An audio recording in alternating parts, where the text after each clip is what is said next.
தேவனுடைய உறவை நம்ம கல்டிவேட் பண்ணிட்டோம்னா மற்ற எந்த ஒரு காரியம் நமக்கு சலிப்பு தட்டிடும். இது மட்டும் சலிப்பு தட்டாத ஒரு உறவு. இந்த உறவை கல்டிவேட் பண்ணுங்க, மேன்மையா இருக்கு. தேவனுக்கு ஒரு தேவை இருக்கா? இருக்கு. தேவன் அன்பா இருக்கிறான் இருக்கு. அன்புனா நேசிக்கணும், திரும்பி நேசிக்கப்படணும். அதான் நேசம். கர்த்தரோட நல்ல உறவு வேணும். அந்த உறவுல நம்ம வளரணும்னா 2 காரியம். பைபிள் வாசிக்கணும், 2வது காரியம் ஜெபம் பண்ணணும். வாசிச்சுட்டு ஜெபம் பண்ணுங்க, உறவு ஸ்ட்ரென்தன் ஆயிட்டே இருக்கும்.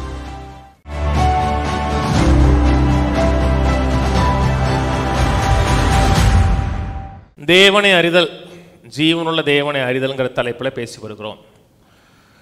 கிறிஸ்தவத்தில் நம்ம அறிய வேண்டிய மிக முக்கியமான ஒரு போதனை.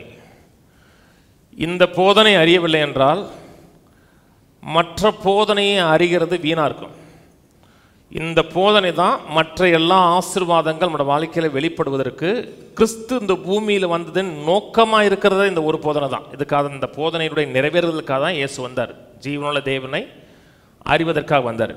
சபைக்கு வர்ற மக்களுக்கு, குறிப்பாக சிறு வயசு சண்டே கிளாஸ் போகிற மக்களுக்கு கூட ஒரு வசனம் பிரபலியமாக தெரியும். யோவான் 3:16. தன்னோட ஒரே பேரான குமாரனை விசுவாசிக்கிறன் எவனோ அவன் கெட்டு போகாமல். அந்த 3:16 எல்லாருக்குமே தெரியும். வசனம் எல்லாருக்கும் தெரியும். ஆனால் அந்த வசனத்தினுடைய பூரண நிறைவேறுதலை, அந்த வசனம் மெய்யாகவே என்ன சொல்லுகிறது என்பதை மக்கள் தெரிந்திருக்கிறார்களான்னு கேட்டோம்னா 95% மக்கள் இந்த வசனம் என்ன சொல்லுகிறது என்பதை மெய்யாகவே விளங்கி கொள்ளவில்லை. யோவான் 3:16 போடுவோம். தேவன் தம்முடைய ஒரே பேரான குமாரனை விசுவாசிக்கிறன் எவனோ அவன் கெட்டு போகாமல் நித்திய ஜீவனை அடையும்படிக்க அவரை தந்தரளி இவ்வளவாய் உலகத்தில் அன்பு கூர்ந்தார். மக்கள் பூர்ணமாக புரிந்து கொள்ளாத ஒரு வசனம், ஆனால் மக்களுக்கு மனப்பாடமாக தெரியக்கூடிய ஒரு வசனம். நித்திய ஜீவனை அறிதலை குறித்து பேசி வருகிறோம். தேவனை அறிகிறோம். தேவனோடு ஒரு க்ளோஸ் இன்டிமேட் ரிலேஷன்ஷிப் இருக்கிறது என்றால் அந்த உறவின் மூலமாக நம்முடைய வாழ்க்கைக்கு வேண்டிய எல்லா நன்மைகளும் வெளிப்படுகிறது. சுகம் வெளிப்படுகிறது, நன்மைகள் வெளிப்படுகிறது, கிருபைகள் வெளிப்படுகிறது, சுகம் வெளிப்படுகிறது, செழிப்பு உண்டாகிறது. எல்லாமே அந்த உறவின் விளைவாக வருகிறது. மக்களுக்கு உறவு வேணாம், தேவனை அறிகிற அறிதல் வேணாம், ரிசல்ட் மட்டும் வேணுங்கிறாங்க. அது சாத்தியம் கிடையாது. வண்டி இருக்குது, மாடு இருக்குது. வண்டிக்கு முன்னாடி மாட்டை நிப்பாட்டினீங்கன்னா வண்டி போகும். வண்டிக்கு பின்னாடி மாட்டை நிப்பாட்டினீங்கன்னா எல்லாம் இருக்கும், மூவ் ஆகாது. தேவனை அறிகிற அறிதல்ங்கிறது பிரதானமானது. அவரை அறிகிற அறிவின் விளைவாக நம்மளோட வாழ்க்கைக்கு வேண்டிய சுகம், நல்வாழ்வு, நிறைவு அத்தனையும் பை ப்ராடக்டாக கிடைக்குது.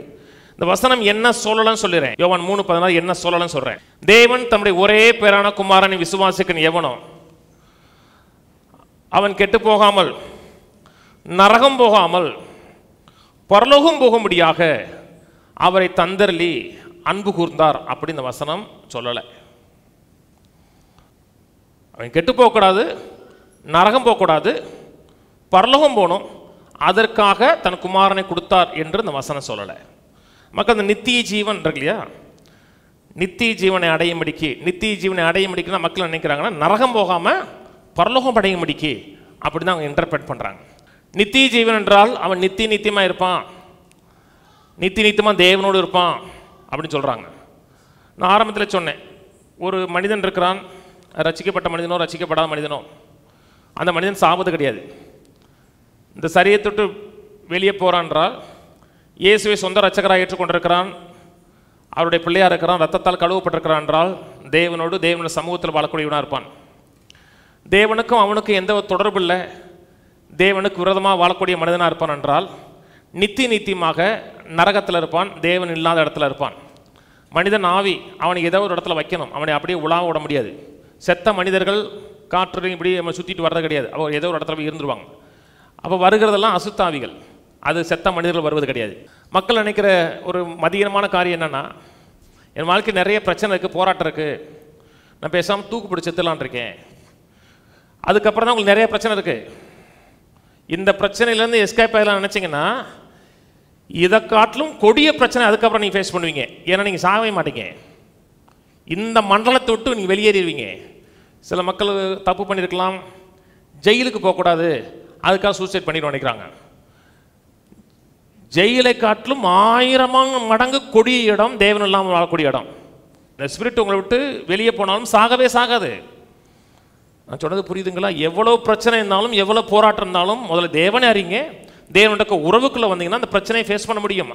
சொல்ல வர காரியம் என்னென்னா, நித்திய ஜீவன்னா அந்த மனிதன் நித்தியமாக வாழ்வான் கிடையாது. தேவனை அறிந்தாலும் சரி, தேவனை அறியாட்டாலும் சரி, தூக்கு போட்டு செத்தாலும் சரி தான், செத்தாலும் சரி தான், அவன் நித்தியமாக இன்னொரு இடத்துல வாழ்வான். தன்னுடைய ஒரே பிரான குமாரன் விசுவாசிக்கின் எவனோ அவன் கெட்டு போகாமல் சொல்லும்பொழுது அழிந்து போகாமல் பரலோகம் போகும்படியாக பூமிக்கு வந்தார் அப்படி சொல்லலை. மக்கள் நினைக்கிற காரியம் என்ன, நான் நித்தியமாக வாழுவேன், நித்தியமாக நரகத்தில் வாழ மாட்டேன், தேவனெல்லாம் வாழ மாட்டேன், பரலோகத்தில் வாழுவேன். இந்த நித்திய ஜீவன் எப்போ ஸ்டார்ட் ஆகுதுன்னு நினைக்கிறாங்கன்னா, நான் மரித்த உடனே நித்திய ஜீவன் எனக்கு வாழ்க்கையில் ஸ்டார்ட் ஆகுது. நான் என்னைக்கு இந்த உலகத்தை விட்டு பிரியறனோ அப்போது நித்திய ஜீவனுடைய அந்த மண்டலத்துக்குள்ளே என்ட்ரி ஆகிறாங்கிறாங்க. இதே யோவான் 3ஆம் அதிகாரத்தில் கடைசி வசனம் வாசிப்போம். 36ஆம் வசனம். தேவனிடத்தில் விசுவாசமாக இருக்கிறவன் நித்திய ஜீவனை உடையவனாக இருக்கிறான். தேவனிடத்தில் விசுவாசமாக இருக்கிறோம், இயேசு சொந்த ரட்சகராக ஏற்றுக்கொண்டிருக்கிறோம், ரத்தத்தால் கழுவப்பட்டிருக்கிறோம் என்றால் நித்திய ஜீவனை, இப்போ பிரசன்ட் ரியாலிட்டி பற்றி பேசுகிறார். செத்ததுக்கு அப்புறம் அவனுக்கு நித்திய ஜீவன் கிடைக்குன்னு சொல்லலை. தன்னுடைய ஒரே பேரான குமாரன் விசுவாசிக்க எவனோ அவன் கெட்டு போகாமல் நித்திய ஜீவனை அடையும்படி. நித்திய ஜீவன்கிறது மரணத்துக்கு அப்புறம் வரக்கூடிய பரலோகத்தில் வாழக்கூடிய வாழ்க்கை கிடையாது. இந்த உலகத்திலேயே தேவனுக்கும் நமக்கும் இடையே ஏற்படக்கூடிய ஒரு உறவை குறித்து பேசுகிறது. கவனிச்சே வருவோம். அதைத்தான் வேத நித்திய ஜீவன் சொல்லுகிறது. யோவான் 17 படித்தோம். ஒன்றான மெய்தேவனாகிய உம்மையும் நீர் அனுப்பினவராகிய இயேசு கிறிஸ்துவை அறிவதே நித்திய ஜீவன். நித்திய ஜீவன் என்றால் தேவனை அறிவது, குமாரனை அறிவது. அறிவதுன்னு சொல்லும் பொழுது மூளை அறிவில் அறிவது கிடையாது. எனக்கும் ஜோ பைடனை தெரியும், படிக்கிறோம், வயசானவர், அமெரிக்கா பிரசிடண்டாக இருக்கிறாரு அப்படின்னு தெரியும். மூளை அறிவில் அறிவது கிடையாது. ஆதாம் ஏவாளை அறிந்தான்கிற இன்டிமேட் க்ளோஸ் ரிலேஷன்ஷிப்புக்குள்ள வருகிறது. தேவன் குமாரனை அனுப்பினுடைய பிரதானமான நோக்கம் மனிதனுக்கும் தேவனுக்கும் இடையே ஒரு ஆழமான நெருக்கமான உறவு ஏற்படணும். கவனிச்சுட்டு வாங்க. அந்த நெருக்கமான உறவு ஏற்படுவதற்காக தான் தன் குமாரனை இந்த பூமிக்கு தேவன் அனுப்பினார். கவனிச்சுட்டு வரணும். ரட்சிப்புடைய நோக்கம் பாவம் மன்னிக்கப்படுகிறது, ரட்சிப்புடைய நோக்கம் கெட்டு போகாமல் இருப்பது, ரட்சிப்புடைய நோக்கம் பரலோகம் போவது.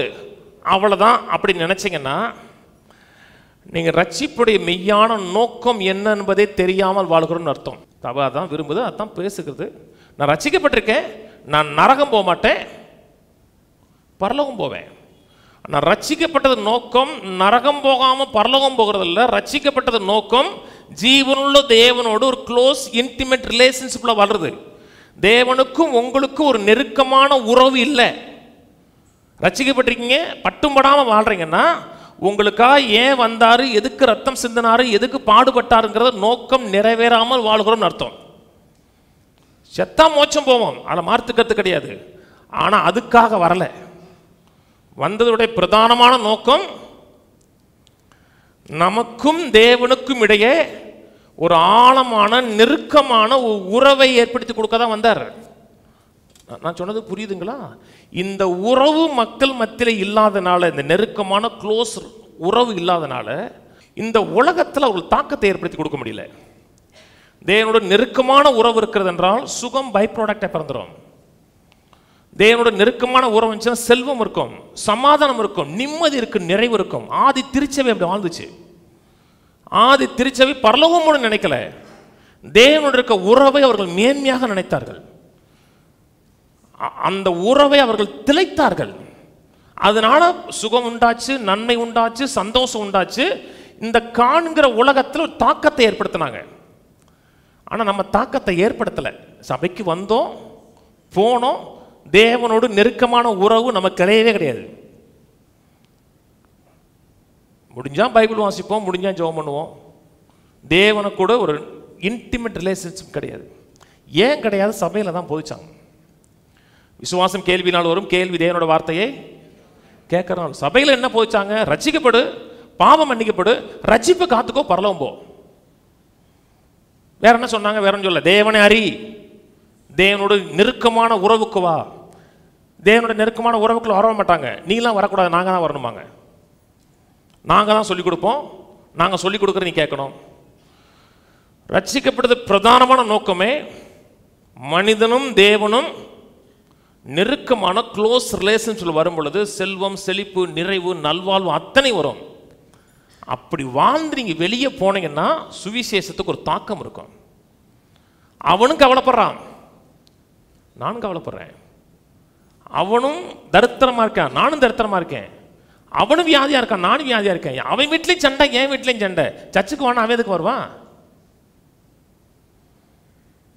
ஆனால் தேவனோட நல்ல உறவு இருக்கிறது, நல்ல ரிலேஷன்ஷிப் இருக்கிறது, தேவனுடைய சமாதானமே எனக்குள்ள இருக்கிறது என்றால் அந்த சுகம், செழிப்பு, நல்வாழ்வு அத்தனையும் பை ப்ராடக்டாக வரும்.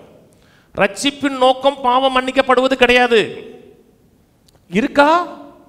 இருக்கு. அல்டிமேட் கோல் பாவம் மன்னிப்பு அடைவது கிடையாது, பரலோகம் போவதும் கிடையாது. அதெல்லாம் கோல் கிடையாதுங்க. அதெல்லாம் கிடைக்கக்கூடிய லாபம். கோல் என்ன? தேவனோட இருக்க க்ளோஸ் ரிலேஷன்ஷிப். இதை பிரசன்ட் பண்ணாதனால மக்கள் தேவனோடு நெருக்கமாக பழகணும், நெருக்கமாக வாழணும், தேவனை அறியணுங்கிற வாஞ்சி இல்லை. என்ன சொல்றேன்? பரலோகமே இல்லைன்னு வச்சுக்கோங்க. பரலோகம் இருக்கு, பரலோகமே இல்லை, நரகமும் இல்லை. மனுஷன் பாவத்தில் விட்டான். உங்களை மீட்ப இயேசு ஒரு வாரம் வரமாட்டாரா? பரலோகமே கிடையாதுன்னு வச்சுக்கோங்க, நரகம் கிடையாதுங்க. 80 வருஷம் வாழ்வோம், 90 வருஷம் வாழ்வோம், மிஞ்சி போனால் 300 வருஷம் வாழ்வோம் வச்சுக்கோங்க. உங்களை என்னை மீட்ப இயேசு வருவாரா? கட்டாயம் வருவார். இயேசு வந்தது நரகம் போகாமல் பரலோகம் கொண்டு போறக்கா இல்லை, அவரோடு திரும்பி ஒரு உறவை ஏற்படுத்திருக்கா வந்தார். ஆனால் சபையில் அதை மிஸ் பண்ணிட்டாங்க. சபையில் என்ன சொல்லிட்டாங்கன்னா, ரட்சிக்கப்படு, பாவம் மன்னிக்கப்படு, பரிசுத்தமாக வாழு, பரலோகம் போ. ஆடிக்கு அமாவாசைக்கு சர்ச்சுக்கு வர மாதிரி வந்துட்டு போ. அதல்ல தேவனோட நெருக்கமான உறவு. எப்படி உங்கள் ஃப்ரெண்ட், உங்கள் க்ளோஸ் ஃப்ரெண்ட் இருக்காங்களா உங்களுக்கு? சரி, ரொம்ப யோசியா இருக்கு. நீங்கள் மனுஷங்க தானேங்க, மனுஷங்க தான் சில ஃப்ரெண்ட்ஷிப் இருக்கணுங்க. அட்லீஸ்ட் உங்கள் பொண்டாட்டியாச்சும் உங்கள் ஃப்ரெண்ட்ஷிப்பாக இருக்கணும். யாராச்சும் உங்களுக்கு க்ளோஸ் ஃப்ரெண்டாக இருக்கணும். க்ளோஸ் ஃப்ரெண்டுன்னா அடிக்கடி பேசினா தான் ஃப்ரெண்டு. ஆண்டவர் சொன்னார், நான் உங்களை ஃப்ரெண்டுன்னாரு சொன்னார்ல. அதான் நோக்கமே. பரலோகம் இருக்கா? பரலோகம் இருக்கிறது. பரலோகம் மேன்மையானதா? பரலோகம் மேன்மையானது. நான் பரலோகம் எப்பலாம் போகலாம் நான் காத்துக்கிட்டே இல்லை. மாறினாதா அது என் நோக்கமே இல்லை, அது அவர் வேலை. பரலோகம் போகிற நோக்கமே எனக்கு இல்லை. இந்த உலகத்தில் அவர் வந்த நோக்கத்தை நான் வாழ்ந்து அநேகரை இந்த நோக்கத்துக்குள்ள கொண்டு வரணும். வந்த நோக்கம் என்ன? பாவம் மன்னிக்கப்பட்டு பரலோக தேவனோடு இனி இணைப்பது. மனிதன் பிறந்ததின் நோக்கம் என்னங்க? மனுஷன் எதுக்கு படைச்சாருங்க? வேலைக்காரனுக்கா? பரலோகத்தில் கோடி கோடி தேவதூர்கள் இருக்காங்க. எதுக்கு படைச்சார் என்றால் உறவுக்காகவே படைச்சார். அந்த உறவு மிஸ் ஆனதுக்கு அப்புறம் திரும்பி குமாரனை அனுப்பி உறவை திரும்பி ரீஎஸ்டாப்ளிஷ் பண்ணார். அதுக்காக தான் இயேசு மரித்தார். இந்த நோக்கத்தில் வாழல. அதுதான் வேத நித்திய ஜீவன் சொல்லுது. பாவம் மன்னிக்கப்படுகிறோம், நரகம் போக மாட்டோம், பரலோகம் போவோம், எந்த மாட்டு கருத்தும் கிடையாது. ஆனால் நோக்கம் என்ன? உறவு. இந்த நோக்கத்தை மிஸ் பண்ணுறோம் என்றால் பல பிரச்சனை வாழ்க்கையில் வரும். மக்கள் சின்ன சின்ன பிரச்சனை டீல் பண்ணுறாங்க. குடும்ப பிரச்சனை, சரீர பிரச்சனை, சண்டை சச்சரவு, பொருளாதார பிரச்சனை, வாழ்க்கையில் சந்திக்கிற சின்ன சின்ன காரியங்களையே வாழ்நாள் மக்கள் டீல் பண்ணுறாங்க. அதை அவங்க மாம்ச பலத்திலே டீல் பண்ணுறாங்க. ஏன்னா அவங்க என்ன நினைக்கிறாங்க, மதத்துக்கும் இதுக்கும் சம்மந்தம் கிடையாது. நம்மை சுகமாக்குறதுக்கும் மதத்துக்கும் சம்மந்தம் கிடையாது. நம்மை செழிப்பாக்குறதுக்கும் நல்ல குடும்ப வாழ்க்கை வாழ்றதுக்கும் சம்மந்தம் கிடையாது. மதம் எதுக்கு? முக்தி அடைஞ்சு மோட்சம் போகணும், அதான் மதம்.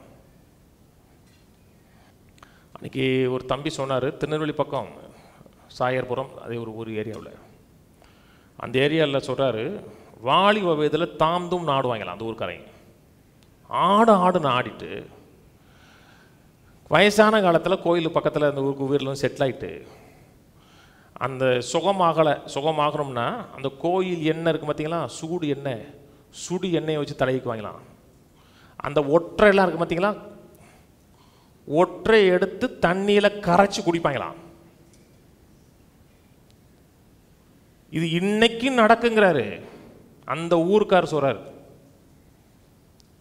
எனக்கு இதனாலதான் மதம், அவர் எதுக்கு வந்தாருங்கிற நோக்கத்தை விட்டுட்டு மதமா மாறிடுச்சு. கிறிஸ்தவம் அப்படித்தான் மாறிடுது. என்னுடைய அன்றாட வாழ்க்கைக்கும் கிறிஸ்தவத்துக்கும் சம்பந்தம் கிடையாது. கிறிஸ்தவம் எதுக்கு? பாவம் மன்னிக்கப்படணும், நரகம் போகக்கூடாது, பரலோகம் போயிடணும்.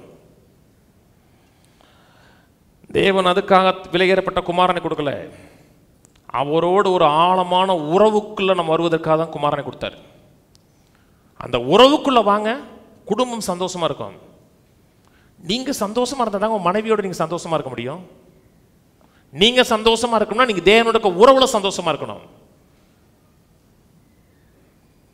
ஆண் வீட்டில் ரொம்ப டென்ஷன் ஆகிறாரு, சின்ன சின்ன காரியத்துக்கு டென்ஷன் ஆகிறாருன்னா அவர் ஜெப வாழ்க்கையை செக் பண்ண சொல்லுங்க, தேவனுடைய உறவை செக் பண்ண சொல்லுங்க. தேவனுடைய உறவு சரியா இருக்கிறது, தேவனுடைய நல்ல ரிலேஷன்ஷிப்ல இருக்கிறார் என்றால் அவர் தேவையில்லாத எந்த காரியத்திலும் டென்ஷன் ஆக மாட்டார். என்ன அங்கே தேவனுடைய உறவு இருக்கிறது, அதன் ப்ராடக்ட், அதனுடைய பை ப்ராடக்டா சந்தோஷம் உண்டாயிரும். சந்தோஷத்தை வெளியே தேட மாட்டான். சுகம் இருக்கும், நிறைவு இருக்கும், வெற்றி இருக்கும்.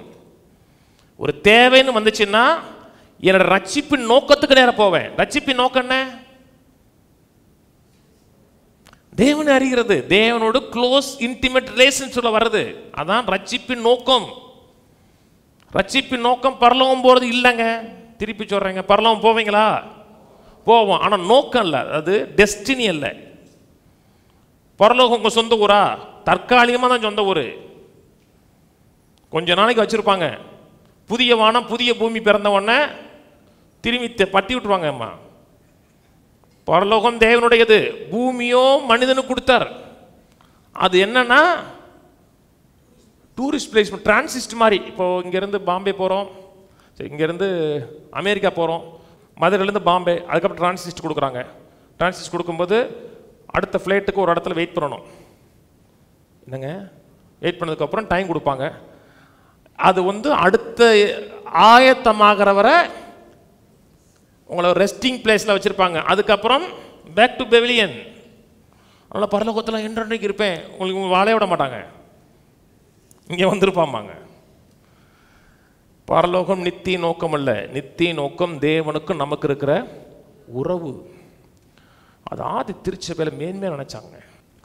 அந்த நாட்களில் உபத்திரம் இருந்துச்சு. ஃபஸ்ட்டு நூற்றாண்டில் 3 நூற்றாண்டு வரை உபத்திரம் உச்சக்கட்டத்தில் இருந்துச்சு. அநேக மக்களுக்கு தெரியாது. உபத்திரம்னா சொத்துக்குள்ளே எடுத்துருவாங்க. ரட்சிக்கப்பட்டிருக்கீங்க, சர்ச்சுக்கு போகிறீங்க, ஞானஸ்தானம் எடுத்துட்டீங்க, ரட்சிக்கு போகிறீங்க செஞ்சீங்கன்னா மறுநாள் நீங்கள் ஜீரோ, சொத்து ஃபுல்லாக ரிமூவ் பண்ணிடுவாங்க. எந்த நேரத்தில் உயிர் போயிடும். சூளைக்குள்ளே அனுப்புவாங்க, இல்லாட்டி இரும்பு பெட்டிக்குள்ளே வச்சு உங்களை பூட்டிட்டு அந்த இரும்பு பெட்டியை செங்க சூளைக்குள்ளே அப்படி தள்ளி விட்டுருவாங்க. மறுதலி இல்லாட்டா சூளைக்கு தான் போகணும். நீரோ மன்னன் காலத்தில் உபத்திரம் உச்சக்கட்டத்தில் இருக்குங்கிறாங்க. அது இப்பொழுது பற்றி எரியும் அக்கினிங்கிறார் பார்த்தீங்களா? பேதரில் சொல்கிறாங்களே, இப்பொழுது பற்றி எரிகிறோம் அக்கினி. நீரோ மன்னன் என்ன செஞ்சான்னா, அந்த நாட்டில் எலக்ட்ரிக்கல் கிடையாது, அந்த பந்தத்துக்கு பதிலாக விசுவாசியில் கட்டி எரிச்சான். அப்படி அந்த காலத்தில் சொல்கிறாங்க, சாகர நேரத்தில் கூட துதித்து பாடினாங்களாங்க அவங்க. உயிர் போகிற நேரத்தில் கூட நீரோ மன்னனுக்கு விந்தையாக இருந்துச்சான். உயிர் போகிற காலத்தில் கூட அப்படியே பாடினார்கள். ஏனென்றால் அவர்களுக்கு தெரியுது, நோக்கம் என்பது தேவனுக்கு உறவு தான் தெரியுது. அதனால் அவங்க தாக்கத்தை ஏற்படுத்தினாங்க. இன்னொன்று சொன்னாங்க, அது எந்த காலகட்டம் தெரியல, இந்த எந்த மன்னனுடைய காலகட்டத்தையும் தெரியல. யோவானை ஒரு சரித்திரத்தை என்ன சொல்கிறாங்கன்னா, பெரிய ஒரு இரும்பு சட்டியில், இது கதை கிடையாதுங்க, பெரிய இரும்பு சட்டியில் எண்ணெயை கொதிக்க வச்சு அந்த எண்ணெய்க்குள்ளே ஒரு கோழியை முக்குனிங்கன்னா எலும்பு கூட வராதுங்கிறாங்க. அப்படி எண்ணெய்க்குள்ளே அவனை முக்கும் போது அந்த எண்ணெய்க்குள்ளே நின்று பிரசங்கம் பண்ணாருங்கிறாங்க. அந்த அப்படி சம்பவத்தை பார்க்குறதுக்கு லட்சக்கணக்கான மக்கள் கூடியிருப்பாங்க தெரியுமா? அப்படிப்பட்ட இடத்துல அதை பார்த்து அத்தனை பேர் ரசிக்கப்பட்டிருக்காங்கிறாங்க. அதுக்கப்புறம் தான் பத்மி தீவில் போட்டாங்கிறாங்க. அவங்க எதையுமே பெருசாக நினைக்கலங்க. ரட்சிப்பின் நோக்கம் என்ன? எனக்கும் தேவனுக்குள்ள ஒரு ஆழமான நெருக்கமான உறவு. சுகம் கர்த்தர் கொடுக்குறாரு, செழிப்பு கொடுக்குறாரு. ஆனால் அது நோக்கம் இல்லை. அதெல்லாம் இலவச இணைப்பு மாதிரி. கடைக்கு போகிறோம், நிறைய பொருள் வாங்குகிறோம், காஸ்ட்லியாக வாங்குகிறோம். 1 கோடிக்கு வாங்குறோம்னா கட்டப்பை எத்தனை கட்டாக கொடுப்பான்? 1 கோடிக்கு பர்ச்சேஸ் பண்ணிட்டு வாங்க, கட்டப்பை பண்டலே தூக்கி கொடுத்துருவாங்க. உங்களுக்கு ஒரு பை கொடுப்பீங்கன்னு கேட்க வேணாம். தேவனுடைய உறவுங்கிறது 1 கோடி பர்ச்சேஸ் பண்ணுறதுக்கு மேலே.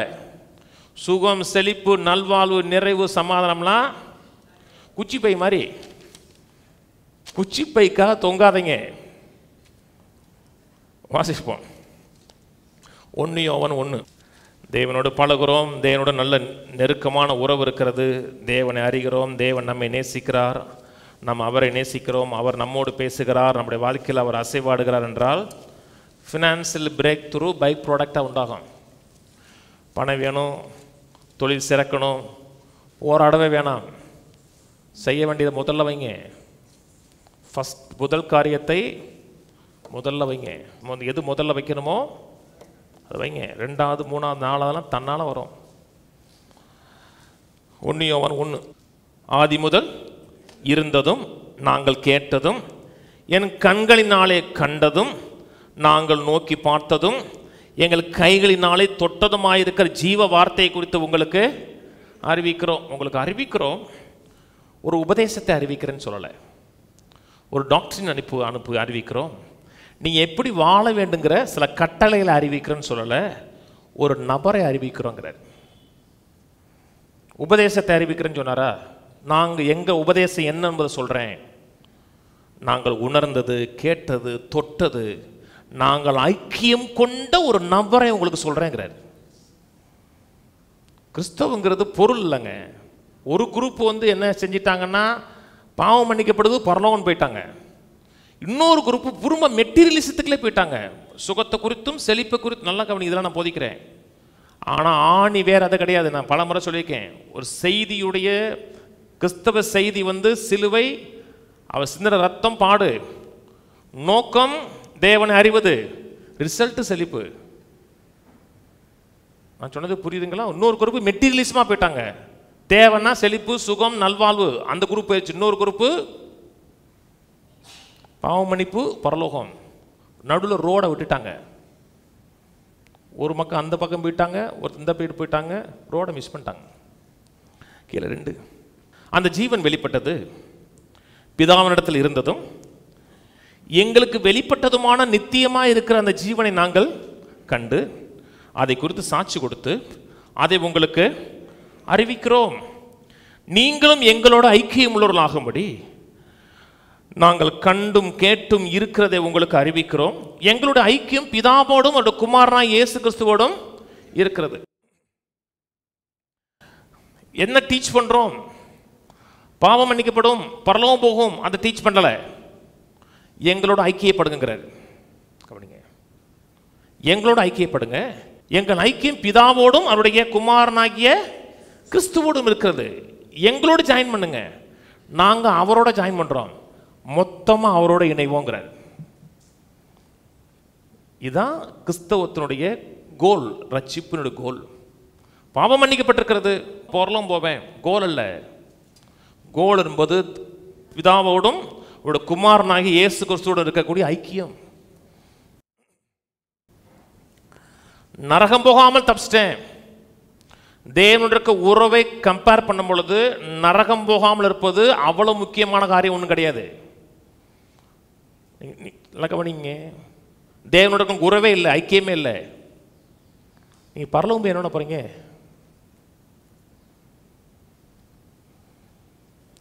தேவனுடைய க்ளோஸ் ரிலேஷன்ஷிப் கிடையாது, தேவனுடைய இன்டிமேட் பர்சனல் ரிலேஷன்ஷிப் கிடையாது. தேவனை அறியலை, தேவனுடைய உறவு உங்களுக்கு அந்த அளவுக்கு இன்பமாக இல்லை. தேவனை ஆராதிக்க பிடிக்கலை, தேவனுடைய நேரம் செலவழிக்க பிடிக்கலை. சினிமா தேட்டரில் 3 மணி நேரம் 4 மணி நேரம் உட்காரது போர் அடிக்கலை. இங்கே 2 மணி நேரம் உட்காந்து போர் அடிக்குன்னா பரலோகத்தில் போய் நீங்கள் என்ன பண்ண போறீங்க? அங்கே உங்களுக்கு என்னங்க வேலை? அங்கே இது மட்டும்தாங்க இருக்கும். தேவனை ஆராதிப்பது, தேவனை துதிப்பது, தேவனுடைய சமூகத்தில் அகமகிழ்வது. அந்த பரலோக வாழ்க்கை இங்கே கொண்டு வந்தாருங்க. இங்கேயே அது இல்லைன்னா நல்லா சமைச்சிருக்கீங்க, பிரியாணி விடக்கூடாது வாழ்க்கையில். நல்லா பிரியாணி சமைச்சிருக்கீங்க, என்ன பண்ணுவீங்க? தம்முக்கு போட்டாச்சு, கொஞ்சம் எடுக்கிறீங்க, என்ன பண்ணுவீங்க? சாப்பிட்டு நீங்கள் மட்டுமா சாப்பிடுவீங்க? கொஞ்சம் எல்லாரும் கொஞ்சம் தான் கொடுக்க முடியும், கொஞ்சம் கொடுப்போம். ஏன்? சட்டியில் இருக்கு. பரலோகங்கிறது சட்டி பிரியாணி மாதிரி, இங்கே வாழ்கிறது வந்து தட்டில் கொடுக்குற பிரியாணி மாதிரி. இதை சாப்பிட்டோன்னே என்ன வரணும்? எப்படா சட்டியை திறப்பாங்கன்னு இருக்கணும். இதில் இன்பம் காணுங்க. ரட்சிக்கப்பட்டிருக்கேன், பாவம் மன்னிக்கப்பட்டிருக்கேன், நல்லது. பரலோகம் போகிற பாதையில் இருக்கேன். தேவனோட ஒரு துடிப்பான உறவு இருக்கா உங்களுக்கு? நான் சொல்கிறது வைப்ரண்ட் ரிலேஷன்ஷிப்ங்கிறாங்க இல்லையா, அப்படி. அதான் ரட்சிக்கப்பட்டதனுடைய நோக்கமே. இல்லாட்டா 2023 மாதிரியே நான் சொல்கிறேன், 2024 இருக்கும் உங்களுக்கு. நான் வாக்குத்தத்தம் சொல்லிடுவேன், இப்படி இருக்குன்னு சொல்லிடுவேன். ஆனால் உங்களுக்கு மாறாது. ஏன் மாறாதுன்னா, நீங்கள் ரிசல்ட் எதிர்பார்க்குறீங்க, ப்ராசஸை விட்டுட்டீங்க.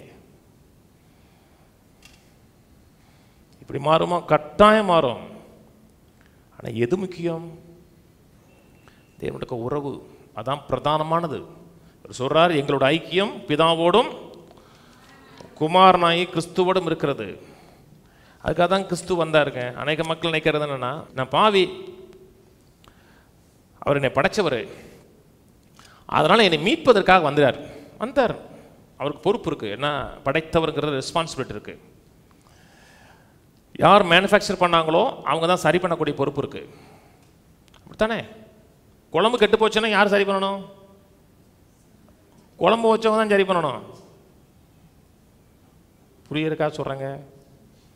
நம்மளை கிரியேட் பண்ணவர் அவர். நம்ம வாழ்க்கையில் பிரச்சனைனா மேனுஃபேக்சர் தான் வந்து கை வைக்கணும். என்னை கை வச்சுட்டு திரும்பி நரகம் போகாமல் தடுக்கிறக்காக இல்லை. அவ்வளோதான் நினச்சிங்கன்னா தேவனை குறித்து உங்களுக்கு இருக்கிற அறிவு ரொம்ப ஒரு குறுகலான அறிவுன்னு அர்த்தம்.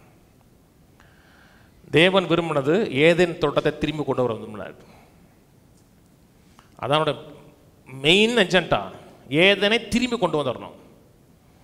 ஏதேன் தோட்டத்தில் ஆதாமும் ஏவாளும் தேவனோட நெருக்கமாக பழகினாங்க. எப்படி இருக்குங்க? வாக்கிங் போகிறீங்க, தேவனோட வாக்கிங் போனீங்கன்னா எப்படி இருக்கும்? இன்னைக்கு போக முடியாதா? இன்னைக்கு எப்போனாலும் போகலாம். 2 மணிக்கு, நைட்டு 2 மணிக்கு கூட தேவனோடு போகலாம். அந்த உறவை திரும்பி ரீஎஸ்டாப்ளிஷ் பண்ணார். வேதம் முழுக்க மனிதனோட தேவன் இடைப்பட்ட ஹிஸ்டரியை படித்து பாருங்கள். இந்த உறவை திரும்பி ரீஎஸ்டாப்ளிஷ் பண்ணுறதுக்காக தான் ஒவ்வொரு காரியமும் செய்கிறாரு. பழி எதுக்கு? திரும்பி தேவனோடு மனிதன் இணைக்கப்படுவதற்காக.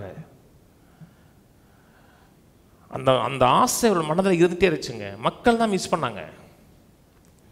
மோசையின் காலத்திலேயே மோசே மேலே ஏறி போகும்பொழுது கர்த்தர் சொல்றாரு, அத்தனை 30 லட்சம் மக்களோட நான் பேசுகிறேங்கிறாரு. துடிச்சாருங்க, மக்களோட பேசணும்னு துடிச்சாரு. ஆனால் மக்கள் என்ன சொன்னாங்க? பேச வேணாட்டாங்க. நாங்கள் வந்து சரியான ஆட்கள் கிடையாது, குற்ற உணர்வு இருக்குது. மோசே நீங்கள் போங்க, நீங்கள் என்ன அவர் பேசுகிறாரோ திரும்பி கேட்டுவாங்க. ஆனால் தேவன் தனிப்பட்டதில் பேச விரும்புகிறார். அதை நோக்கத்தை நிறைவேறது தான் இயேசு வந்தார். இயேசு வந்தார், ரத்தம் சிந்தினார், பாவத்தை கழுவினார், நம்மோட ஆவியோடு உள்ளே வந்துட்டார். உள்ள இண்டொல்லிங்காக வந்துட்டார்.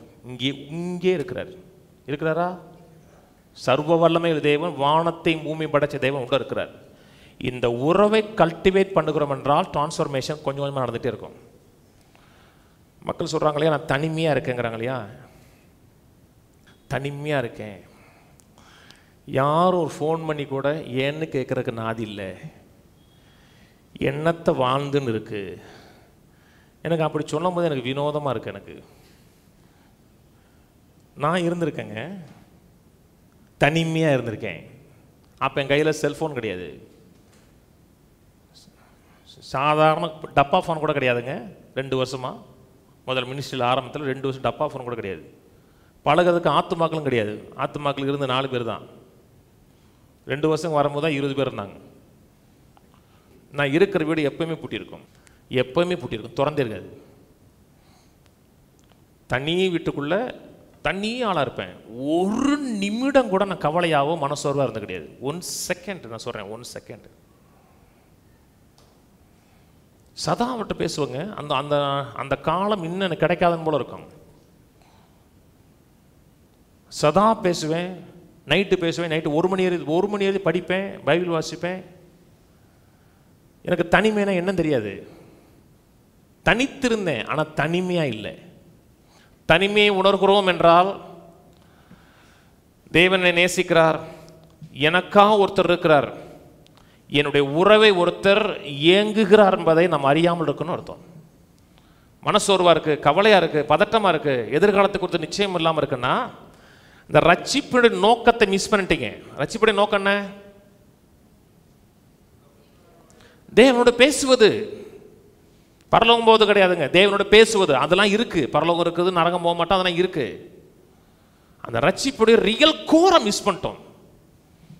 அவரை மறந்துட்டு மற்ற காரியங்களை ரொம்ப சிந்திக்க ஆரம்பிச்சிட்டோம். எனக்கு ஒரே கவலையாக இருக்குது, ஒரே பதட்டமாக இருக்குது, எனக்கு எதிர்காலத்தை குறித்து நிச்சயம் இல்லாமல் இருக்குன்னா நம்ம ரட்சிப்பில் வாழலன்னு அர்த்தம். நீங்கள் ரட்சிக்கப்படலைன்னு சொல்லலை, ரட்சிப்பில் வாழலை, நித்திய ஜீவனில் வாழலை. நித்திய ஜீவனில் வாழுகிறது என்றால் தேவனோடு இருக்கிற நெருக்கமான உறவு. அந்த உறவில் வாழ்ந்து பாருங்க, உங்களுக்கு கவலை எந்த ஒரு காரியம் உங்கள் வாழ்க்கையின் பக்கமே இருக்காதுங்க.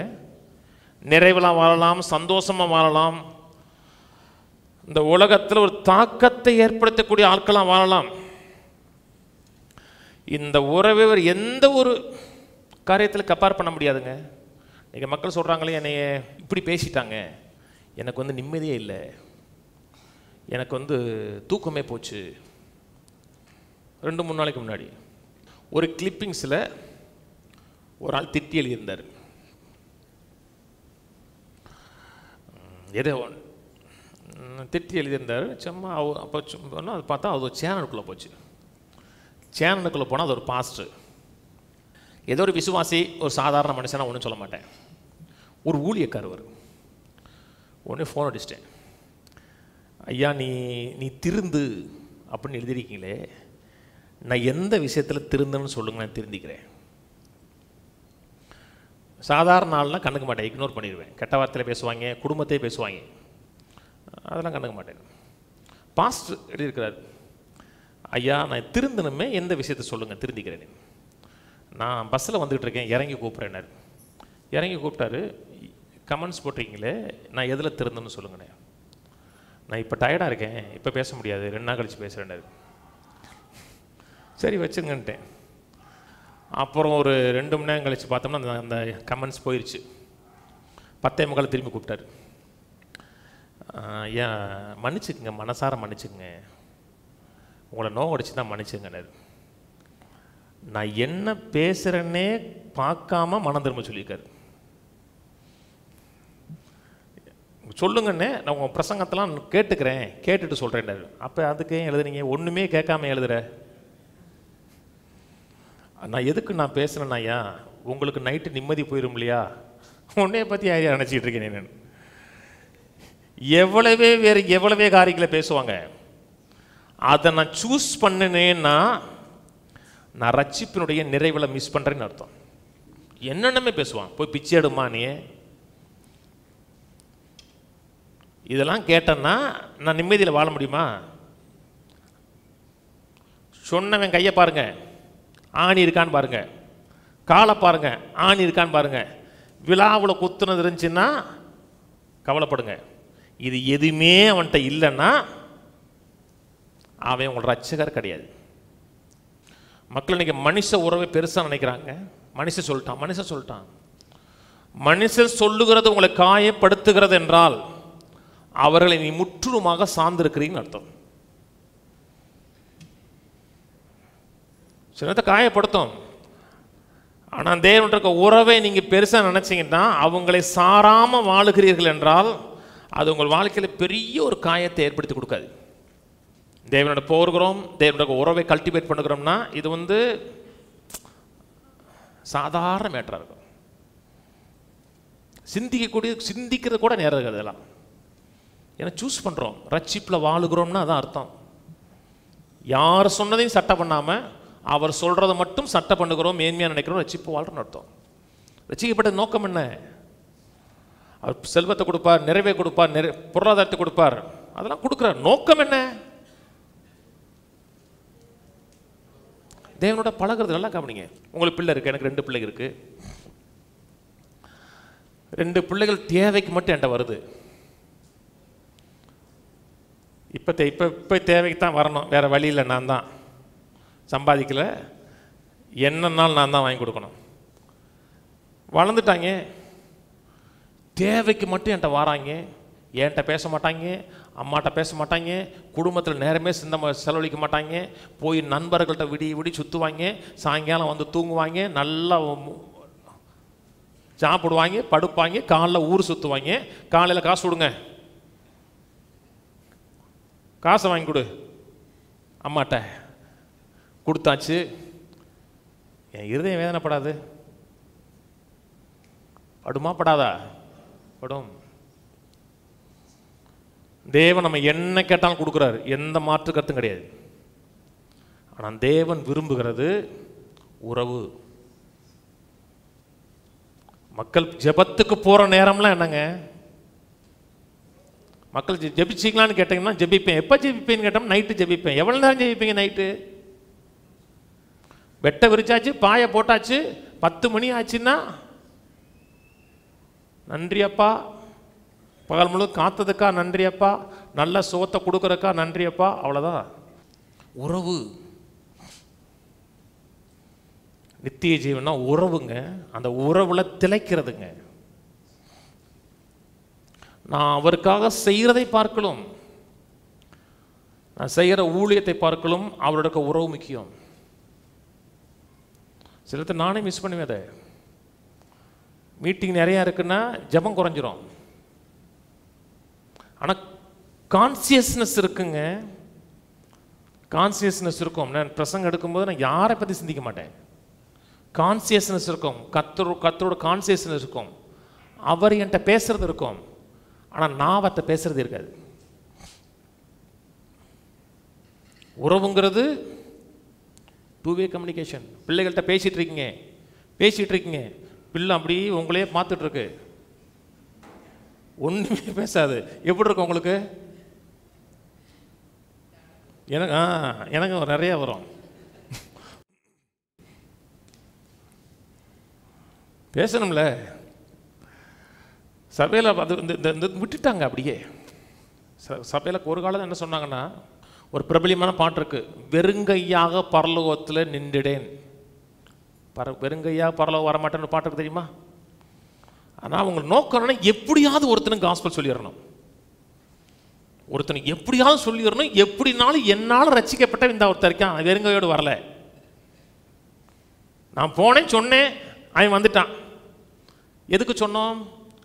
அவரை நேசிக்கலை, அவனே நேசிக்கலை. நான் வெறுங்கையாக போயிடக்கூடாது. தேவனோட அன்பை அறிங்க, தேவனோட உறவை அறிங்க, தேவன் எவ்வளவு நல்லவர் அறிங்க. உங்களால் சொல்லாமல் இருக்க முடியாது. உங்களை கட்டுப்படுத்தணும். எல்லார்ட்டையும் சொல்லாதீங்கன்னு சொல்லணும்.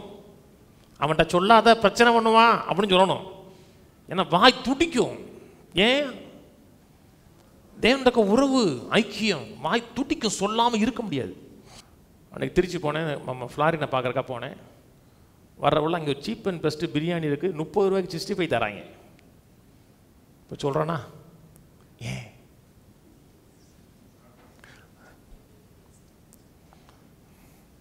அவன் என்ன எனக்கு சம்பளமாக கொடுக்க போகிறான், வாய் கிடையாது.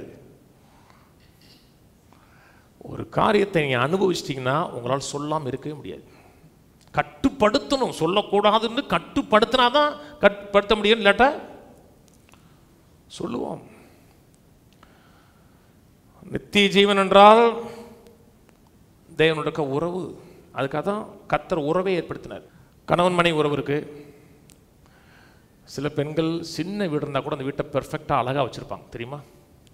சில பெண்கள் 10 ரூம் இருந்தால் கூட வீடு குப்பையாக தான் இருக்கும். யாரும் குறை சொல்கிறேன்னு நினைக்காதீங்க. சிலருக்கு சின்ன தூசி கூட கொடுக்கூடாது, உடனே கூட்டுவாங்க, உடனே சுத்தம் பண்ணுவாங்க, பர்ஃபெக்டாக இருப்பாங்க. இப்போ தான் கூட்டி மாப் போடுறாங்க. வெளியே போய் வெறுங்காலோட போய் நடந்து போகிறீங்க, நீங்கள் அச்சு போட்டால் அச்சு தடம் இருக்குது, என்ன சொல்லுவாங்க? அறிவு இல்லையா? தொடச்சாதான் தெரியும். கொஞ்சமாச்சும் இங்கிதம் இருக்கா உங்களுக்கு? தொடச்சிட்டு வரக்கூடாது. வீடு அசிங்கமாக தெரியாது. வீடு முக்கியமா புருஷன் முக்கியமாங்க?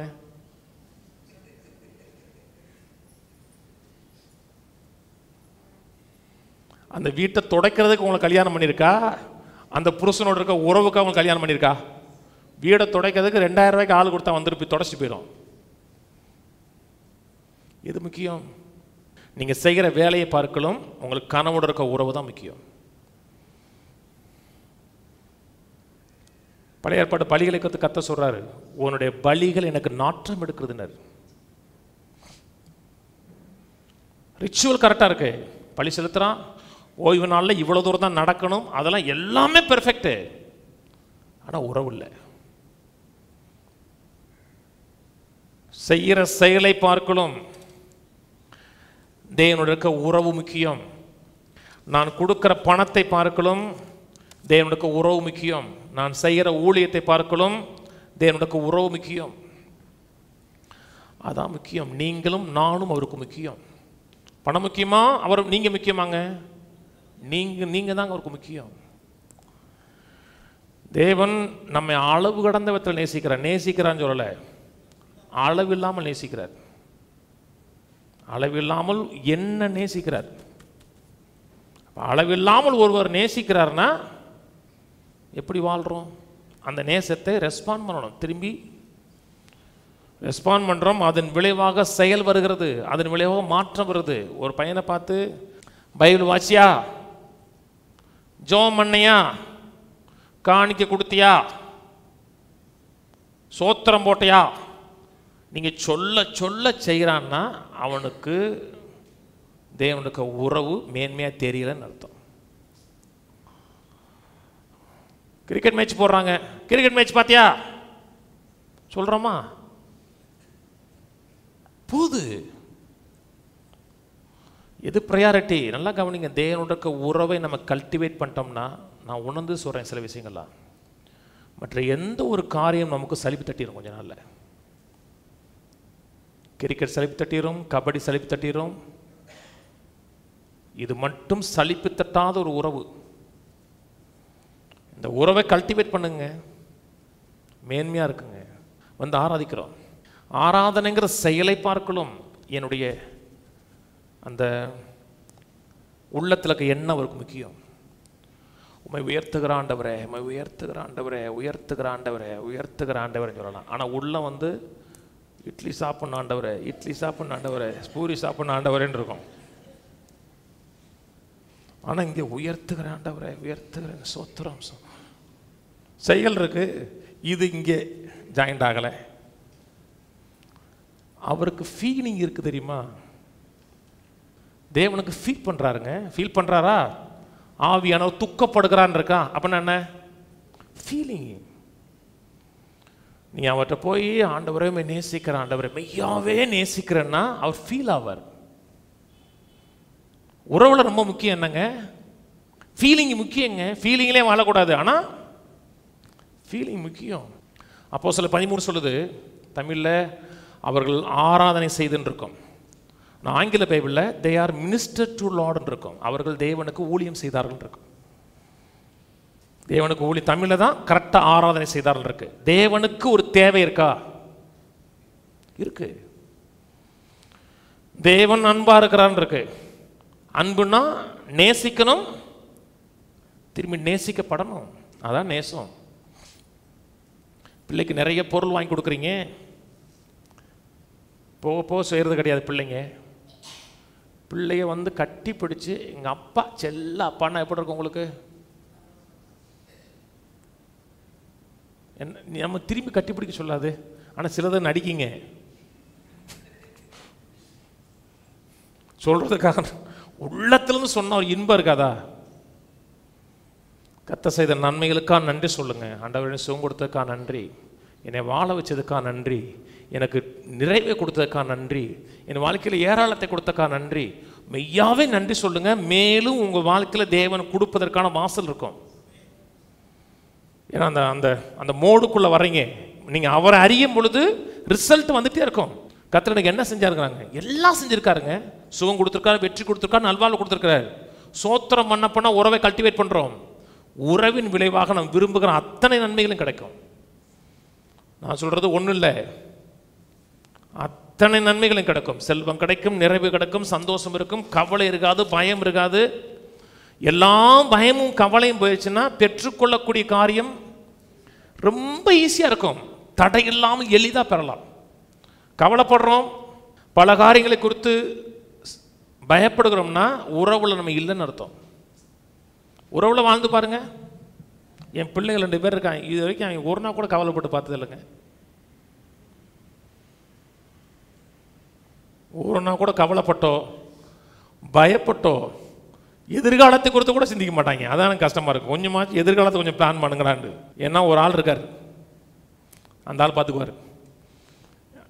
அவரோட இருக்க உறவை மட்டும் மெயின்டைன் வாங்க, எந்த கவலையும் எந்த பயமும் தேவையில்லாமல் இருக்கும். தேவன் விரும்புகிறது என்னங்க? ஐக்கியம்.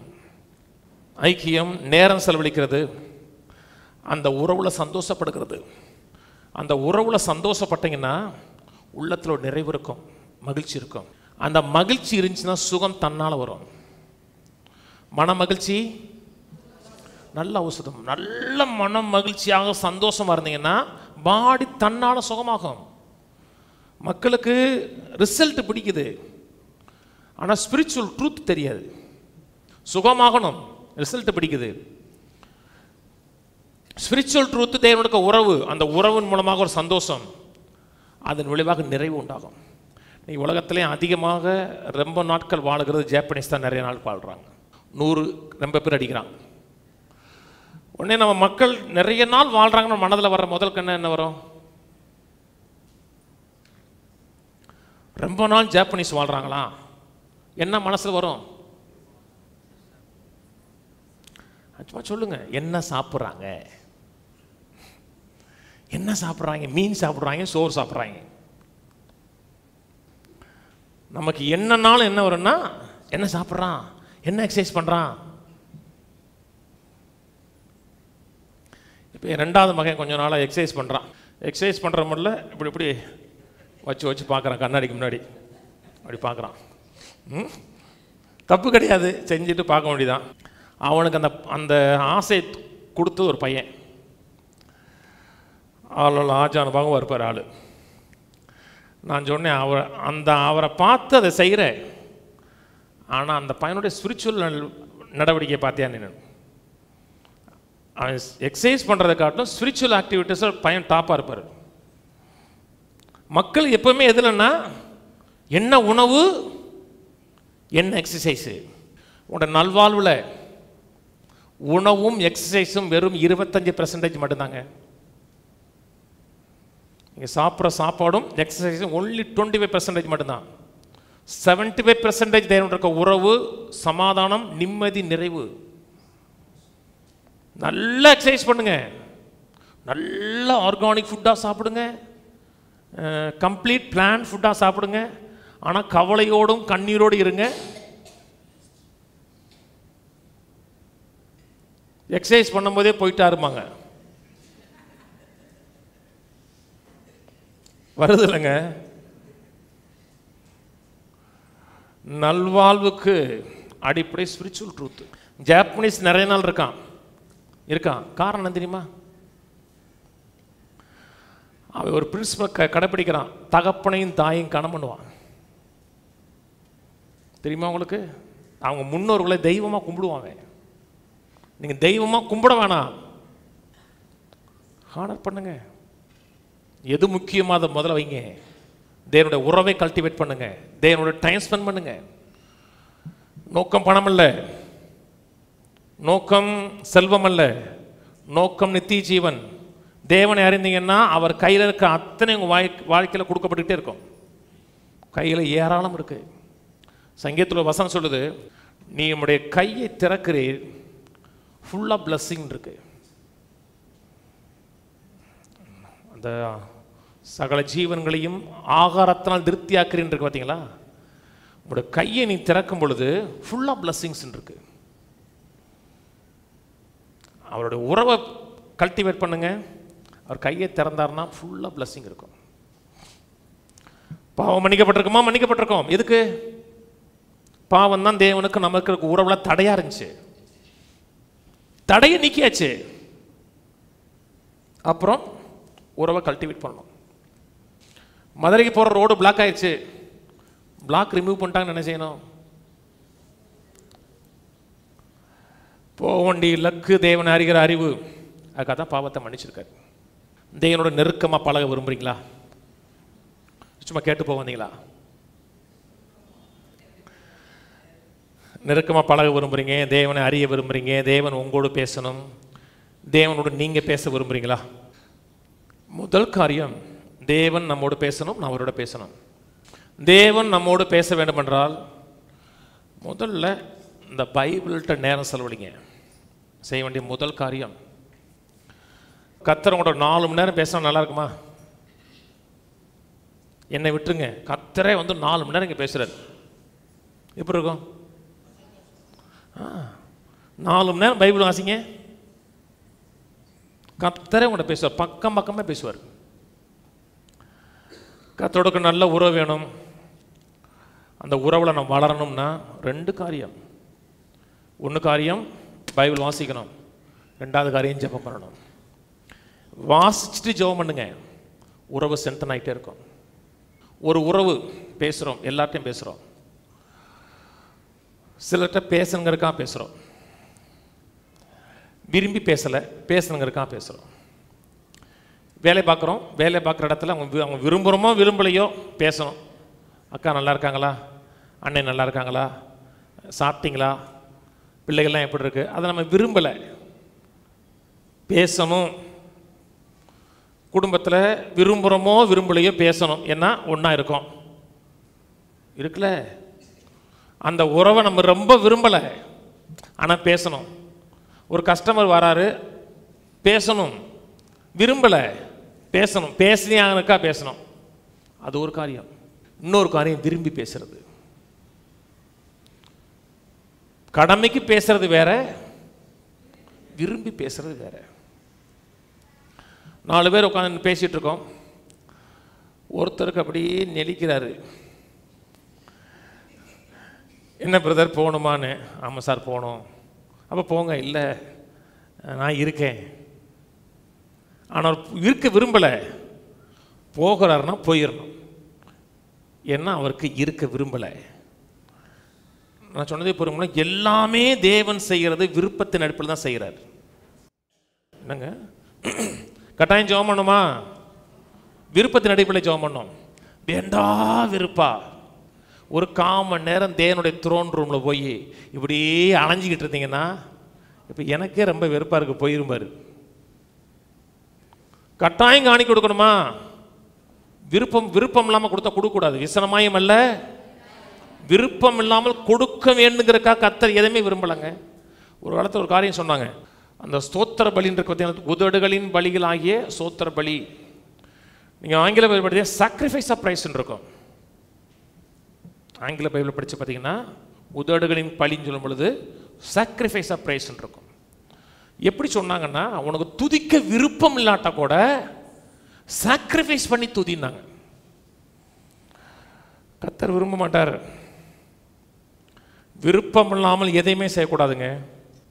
நான் விருப்பம் இல்லாமல் ஊழியம் செய்யலை, பணத்துக்காக ஊழியம் செய்யலை, விரும்புகிறேன். விருப்பத்தின் அடிப்படையில் நோட்ஸ் எடுக்கிறேன், விருப்பத்தின் அடிப்படையில் தான் பிரசங்கம் பண்ணுறேன். எல்லாமே விருப்பம். தேவனுக்கு கொடுக்குறது விருப்பம், தேவனுக்கு செய்கிற ஊழிய விருப்பம், எல்லாம் கவனிங்க. மற்ற எல்லாரையும் பார்க்க நம்ம வாழ்க்கையில் டபுள் உரிமை தேவனுக்கு மட்டும்தான்.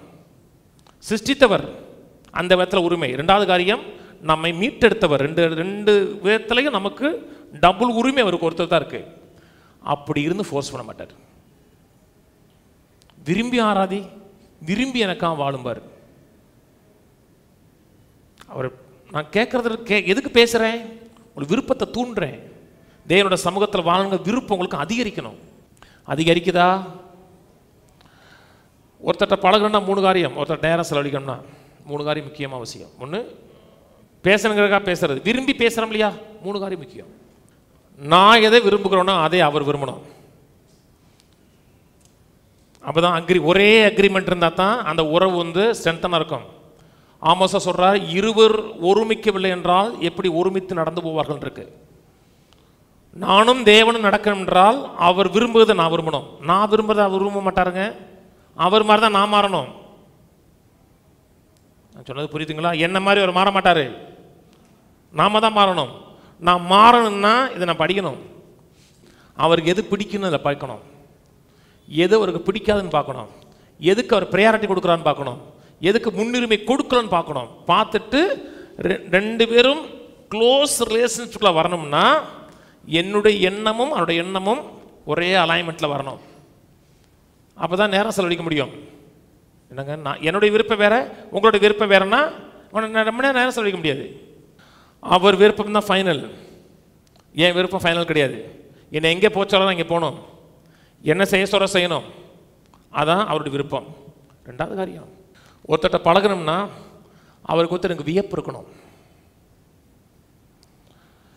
எல்லார்ட்டையும் பழக விரும்ப மாட்டோம். யாரை பார்த்து வியந்து ஆச்சரியப்படுறீங்களோ அவங்கள பார்த்து தான் பழக நினைப்போம். அப்படித்தானங்க? ரோட்டில் ஒருத்தர் போதும் சாதாரணமாக இருக்கிறாரு, மலையிலையும் தண்ணியிலையும் வெளியே உட்காந்துருக்கிறாரு, அவர்கிட்ட உட்காந்து பேசுவீங்க, கொடுத்துட்டு போயிடுவோம். ஆனால் ஒருத்தரை பார்த்து வியப்படுகிறோம், ஆச்சரியப்படுகிறோம், அட்மையர் பண்ணுகிறோம் என்றால் அவர்கிட்ட பேச நினைப்போம், பழக நினைப்போம். நீங்கள் பழகுனீங்கன்னா அவரை பற்றி சொன்னதெல்லாம் கொஞ்சம்னு புரிஞ்சுக்குவீங்க, அவரை பற்றி அறிவதற்கு இன்னும் நிறையா இருக்கு நினைப்பீங்க. 3வது காரியம், முதல் காரியம் ஒன்னஸ் இருக்கணும். 2வது காரியம் அவங்களுக்கு குறித்த வியப்பு இருக்கணும். 3வது காரியம் அந்த உறவு ஒருவர் போற்றக்கூடிய உறவாக இருக்கணும், ஒருவர் புகழக்கூடிய உறவாக இருக்கணும். நான் எல்லார்ட்டையும் பேச மாட்டோம். யார் நம்ம பேச்சை கேட்பாங்களோ அவங்கள்ட்ட தான் பேசுவோம், யார் நம்முடைய பேச்சுக்கு மரியாதை கொடுக்குறாங்களோ தான் பேசுவோம். கர்த்தர் நம்ம பேசும்பொழுது நின்று கேட்குறாரு, எப்படா பேசுவான்னு காத்திருக்கிறார். கர்த்தர் மேலே கோபமா இல்லைங்க. பிசாசு என்ன சொல்லுவானா, கோபமாக இருக்காருமா. கர்த்தர் கோபமாக இல்லை, நமக்கு வர வேண்டிய அத்தனை தண்டனையும் ஆக்கினை தீர்வையும் குமாரன் மேலே வைத்து கோபமற்றவராய் கரிசனை உள்ளவராக இருக்கிறார். அந்த அன்பை கல்டிவேட் பண்ணுங்க. ஒவ்வொரு முறையும் போகும்பொழுது அவரை அப்ரிசியேட் பண்ணுங்க. ஆண்டவரே நல்லவர், நீர் பெரியவர், நீ மகத்துவமானவர். அதை அப்ரிசியேட் பண்ணும் பொழுது உங்களுக்கு உறவு ஸ்ட்ரென்தன் ஆகிட்டே இருக்கும். நான் அறிந்ததிலேயே அவரை பார்க்கலும் பெஸ்ட்டு உலகத்தில் யாருமே கிடையாது. அவர் எனக்கு செய்ததை பார்க்கலும் வேறு யாரும் எனக்கு நன்மையும் செஞ்ச கிடையாது. அப்ரிசியேட் பண்ணுங்க, துதிங்க, அந்த உறவை கல்டிவேட் பண்ணுங்க, ஸ்ட்ரென்த்தாக வாழலாம். சில இடத்துல சில உறவுகள், மனித உறவுகள் வந்து உடைபடுது. நமக்கு ஏன் உடைபடுது தெரியுமா? பிசாசு அந்த உறவை பற்றி சொல்லக்கூடிய பொய்கள். பிசாசும் தேவனை குறித்து சொல்கிறான், தேவனோட நேசிக்கலை, தேவன் நம்மளை கோபமாக இருக்கிறாரு அப்படின்னு பொய்யினால தான் உறவு உடையுது. தேவ சமூகத்தில் போக விரும்புவது கிடையாது. இப்படி இருந்தால் கர்த்தரை ஏற்றுக்க மாட்டார், இப்படி இருந்தால் சபைக்கு போகக்கூடாது, எப்படினாலும் அவனோட சமூகத்துக்கு வாங்க. உறவு, மனித உறவு ஏன் உடையுது? யாரோ அந்த உறவை பற்றி சொல்லக்கூடிய பொய்யின் விளைவாக உறவு உடையுது. நான் கையெடுக்க போனேன், அவர் என்னை கண்டுக்கவே இல்லை, என்னை பார்க்காம போயிட்டார். அவர் மனசில் எதே ஒன்று நினச்சி போயிருப்பார், அவங்க இருக்கிறதே நினச்சிருக்க மாட்டார். பார்த்தியா, நம்ம பார்த்தோம், ஒரு பார்க்கல பார்த்தியா? இதெல்லாம் என்ன செய்யணும்னா உறவை உடைக்கும். தேவன் நம்மை பார்க்குறார், நேசிக்கிறார், தேவன் அன்பாக இருக்கிறார். அந்த உறவில் கல்டிவேட் பண்ணுங்க. ரட்சிக்கப்பட்டது நோக்கமே அவர் அறிவது, அவருக்கு உறவை கல்டிவேட் பண்ணுவது. இதில் வாழ்ந்தீங்கன்னா சுகம், செழிப்பு, நல்வாழ்வு அத்தனையும் கிடைக்கும். சந்தோஷமாக இருப்போம், சமாதானமாக இருப்போம். நம்முடைய வாழ்க்கை அநேகரை தேவனுக்கு நேராக கவர்ந்தெழுக்கக்கூடிய வாழ்க்கையாக இருக்கும். இது மேலும் எப்படி கல்டிவேட் பண்ணுறதுன்னு பார்ப்போம். கர்த்தரை ஆசீர்வதிப்பார். எழுந்து நிற்போம். கர்த்தருக்கு நன்றி செலுத்துவோம். பிதாவே, துதிக்கிறோம், ஸ்தோத்திரிக்கிறோம், நன்றி செலுத்துகிறோம். சொல்லி முடியாத நன்மைகளுக்காக, ஆராய முடியாத தயவுகளுக்காக நன்றி. பாவத்தை மன்னித்து சாபத்தை மன்னித்து வியாதியை நீக்கி எங்களுக்கும் உமக்கும் இருக்கிற அந்த தடையை நீக்கி உம்மோடு ஐக்கியப்பட வைத்திருக்கிறேன், உமக்கு நன்றி. நித்திய ஜீவனில் வாழும்படியாக எங்களை வைத்திருக்கிறேன், உமக்கு நன்றி. இந்த உறவை நாங்கள் மேன்மையாக நினைக்கிறோம், ரட்சிப்பில் வாழுகிறோம், ரட்சிப்பின் நிறைவிலே வாழுகிறோம், நித்திய ஜீவனிலே வாழுகிறோம். அதன் விளைவாக சுகமும் நல்வாழ்வும் நிறைவும் எங்கள் வாழ்க்கையில் உண்டாயிருக்கா நன்றி. கேட்ட மக்களை ஆசீர்வதிக்கிறோம். ஒரு போதனையாக எடுத்து சென்று விடாதமல்லி வாழ்க்கையை மாற்றியமைக்க, தேவனுடைய உறவை மேன்மையாக நினைக்க, மெய்யாகவே ஆவிக்குரிய காரியம் எது முக்கியம் என்பதை அறிந்து தேவனோடு பேச, உறவாட, அவர் எங்களோடு பேச, அந்த அன்பிலை திளைக்க உதவி செய்வீராக. ஆசீர்வதிங்க. நம்முடைய நன்மையும் கிருபை எங்கள் வாழ்க்கையில் தொடர்ந்து இருக்கட்டும். அறிகிற அறிவில் வளர உதவி செய்யுங்க. எங்கள் வாழ்க்கையும் எங்கள் தொழிலும் எங்கள் குடும்பமும் கனி கொடுக்கிறதா இருக்கட்டும். அந்த கனி அநேகருக்கு ஆசீர்வாதமாக அமையட்டும் கர்த்தாவே. கர்த்தர் இப்படி செய்கிறக்கா நன்றி. ஆசீர்வதிங்க இயேசு நாமத்தில் பிதாவே, ஆமென். நம்முடைய கர்த்தராகிய இயேசு கிறிஸ்துவின் கிருபையும் பிதாவாகிய தேவனுடைய அன்பும் பரிசுத்தாவின் ஐக்கியமும் இன்றைக்கும் என்றைக்கும் கிறிஸ்துவின் வரியும் மட்டும் இருப்பதாக, ஆமென். கர்த்தரோட ஆசீர்வாதத்தை எல்லா தீமைக்கும் விலக்கி காக்க கடவர். கர்த்தர் தம்முடைய தயவுள்ள முகத்தை உங்களுக்கு பிரகாசிக்க பண்ணி உங்களுக்கு கிருபையா இருக்க கடவர்.